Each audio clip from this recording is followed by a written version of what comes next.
नमस्कार। आयुर्वेद की दुनिया ना जड़ी बूटियों के एक अनमोल खजाने जैसी है और आज हम इसी खजाने से एक बहुत ही खास पौधे सैरिये के बारे में बात करने वाले हैं।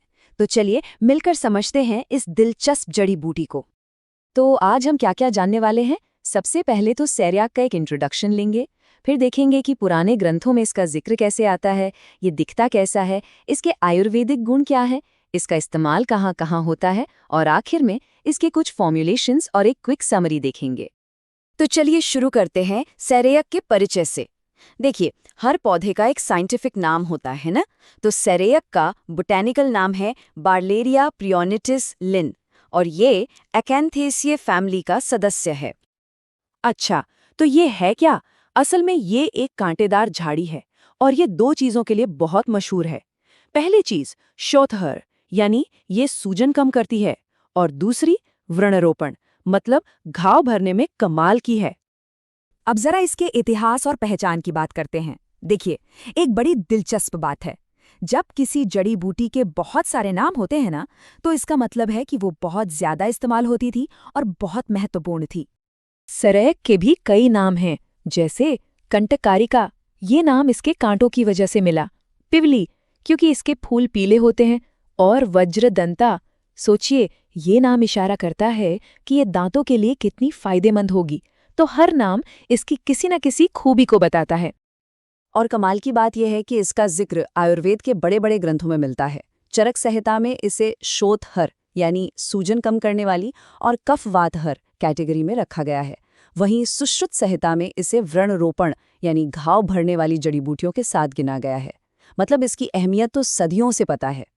तो ठीक है, ग्रंथों में तो इसका जिक्र है, पर यह पौधा असल में दिखता कैसा है? चलिए अब इसे पहचानने की कोशिश करते हैं। अगर कुछ खास बातों पर ध्यान दें तो इसे पहचानना मुश्किल नहीं है। सबसे पहले इसका तना, ये काफी सख्त होता है। इसमें से खूब सारी शाखाएं निकलती हैं और इसका रंग हल्का भूरा होता है, बिल्कुल एक झाड़ी जैसा। अब आते हैं पत्तियों पर।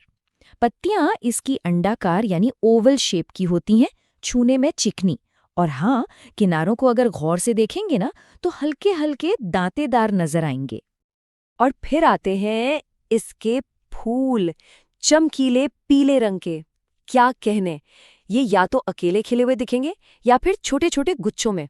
और सच कहूं तो ये पीले फूल ही इसकी एक बड़ी पहचान है। तो हमने देख लिया कि ये पौधा कैसा दिखता है, पर सवाल ये है कि इसमें ऐसा क्या है जो इसे इतना औषधीय बनाता है। इसका जवाब छिपा है इसके आयुर्वेदिक गुणों और इसकी केमिकल बनावट में। अगर हम साइंस की नज़र से देखें तो इसमें बहुत सारे एक्टिव कंपाउंड्स होते हैं, जैसे कि इरिडॉइड ग्लाइकोसाइड्स, फ्लेवोनॉइड्स, टैनिन्स। और ये जो फ्लेवोनॉइड्स और फिनोलिक कंपाउंड्स हैं ना, वही असल में इसके एंटी इन्फ्लेमेटरी और एंटीऑक्सीडेंट गुणों के लिए जिम्मेदार हैं। अब ये जो टेबल है, ये आयुर्वेद के हिसाब से बहुत ही जरूरी है। इसे कहते हैं रस पंचक। तो देखिए, इसका रस यानी टेस्ट तिक्त और कटु, मतलब कड़वा और तीखा है। गुण में ये लघु और रूक्ष, यानी हल्का और ड्राई है। वीर्य, मतलब इसकी तासीर उष्ण यानी गर्म है। और विपाक, यानी पचने के बाद इसका असर, वो भी कटु होता है। और इन्हीं 5 चीजों से तय होता है कि ये शरीर पर काम कैसे करेगी। तो अब जब हम इसके गुण समझ गए हैं तो सवाल उठता है कि आयुर्वेद में इसका इस्तेमाल होता कैसे है। चलिए अब इसके मेन यूजेस पर नजर डालते हैं। तो सवाल यही है कि ये जो सारे गुण हैं, गर्म, सूखा, कड़वा, ये शरीर पर असर कैसे करते हैं। इसका जवाब हमें इसके मुख्य प्रभावों को देखकर मिलेगा।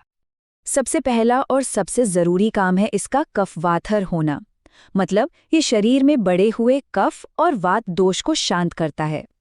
दूसरा, जैसा हमने पहले भी कहा, ये शोथर है, सूजन और दर्द को कम करता है। तीसरा, व्रणरोपण, घावों को तेजी से भरता है। और चौथा गुण है कृमिघ्न, यानी ये आंतों के कीड़ों को खत्म करता है। और इन्हीं असरदार गुणों की वजह से इसका इस्तेमाल कई तरह की हेल्थ प्रॉब्लम्स में होता है, जैसे कि शोथ यानी सूजन, व्रण यानी घाव, पेट में कीड़े होना, यहाँ तक कि खांसी, अस्थमा, आमवात यानी रूमेटाइड आर्थराइटिस और स्किन इन्फेक्शन में भी ये बहुत काम आता है। तो चलिए अब आखिरी हिस्से पर आते हैं। देखते हैं कि इस पुरानी जड़ी बूटी को इस्तेमाल कैसे किया जाता है और आज के दौर में ये कितनी रेलेवेंट है। देखिए, सैरिया को अकेले भी इस्तेमाल करते हैं और दूसरी जड़ी बूटियों के साथ मिलाकर भी। इसके कुछ जाने माने फॉर्मुलेशंस हैं, जैसे सैरिया क्वाथ, सैरिया घृत और तो और दशमूलारिष्ट और सिंघनाथ गुगुलू जैसी बहुत ही फेमस क्लासिकल दवाइयों में भी इसका इस्तेमाल होता है, खासकर जोड़ों के दर्द और वात से जुड़ी दिक्कतों के लिए। और सबसे बढ़िया बात पता है क्या है? जो ज्ञान हमारे आयुर्वेदिक ग्रंथों में हजारों साल पहले लिखा गया था, आज मॉडर्न साइंस भी उस पर मोहर लगा रहा है। रिसर्च बताती है कि इसमें वाकई एंटी इन्फ्लेमेटरी, एंटी माइक्रोबियल और एनाल्जीजिक यानी दर्द कम करने वाले गुण हैं। तो आखिर में बस एक सवाल, जरा सोचिए, जब किसी एक जड़ी बूटी का सदियों पुराना पारंपरिक ज्ञान आज की मॉडर्न साइंस की कसौटी पर भी खरा उतरता है, तो ये हमारे स्वास्थ्य के लिए कितनी सारी नई संभावनाएं खोल देता है ना? इस पर विचार जरूर कीजिएगा।